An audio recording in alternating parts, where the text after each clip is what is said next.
site would rise Rome's most famous engineering marvel, a place where all the chaos that had consumed the city could be channeled. It would be called the Flavian Amphitheater, though we know it as the Colosseum. So the statement that Vespasian made was, I am taking a space which is only for the private use of a bad emperor, and now I'm transforming that area into a public space which will be then used for the enjoyment of all the people of Rome. So that was a very bold piece of propaganda.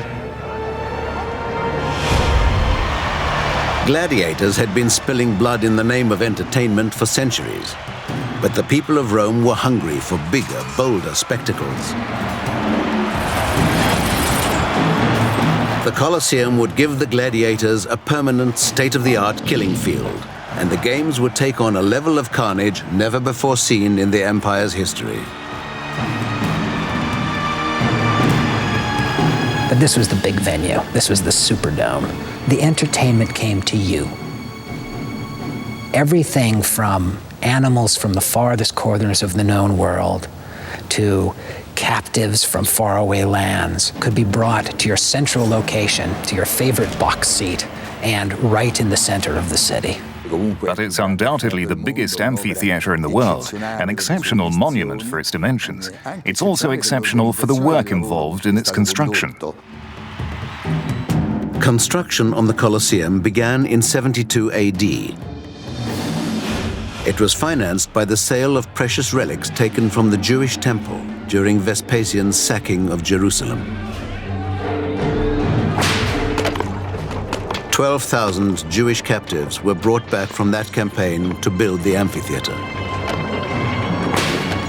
They would have worked under tremendously harsh conditions and been worked long and hard and to the end.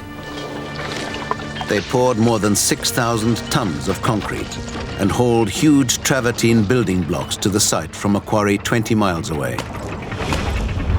As the building progressed up higher, they would use less of the strong, expensive and heavy limestone and more of the cheaper ingredients, which were lighter in weight. The Romans had quite sophisticated wooden cranes and devices for lifting stones, and they'd be able to do that quite easily from the ground and up to great heights.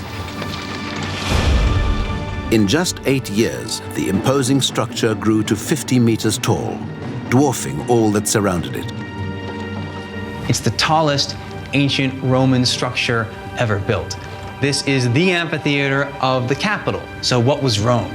Rome was a city that was so much larger than any other city. It was so much richer. So that came to symbolize the power, the engineering, the wealth of ancient Rome.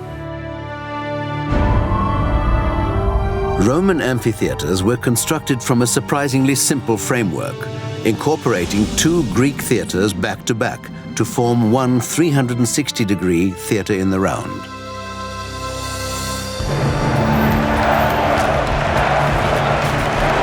The Colosseum set a new standard for Roman amphitheater design. It contained an intricate network of corridors and staircases that could shuffle 70,000 Romans in and out in record time. As with stadiums today, everyone who entered the Colosseum had a ticket corresponding to the number above one of the entry gates.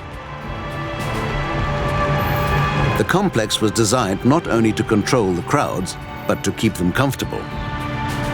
It had 110 drinking fountains and 2 latrines large enough to accommodate a packed house. The Colosseum even had a retractable roof. On hot days, an awning called a velarium was unfurled above the upper deck to shade spectators from the sun. It was operated by sailors from the Roman Navy who were stationed around the top of the Colosseum's arcade. They could move it according to the sun and according to the wind, and subsequently, the Colosseum was amazingly air-conditioned, shaded, and they would stand on top of the arcade and work these poles, the holes of which we can see in the external side, that would hold this immense canvas that would cover the place. By 80 AD, the Colosseum was complete. But Vespasian didn't live to see the grand opening of his greatest monument. He had died of natural causes the previous year. So his son and successor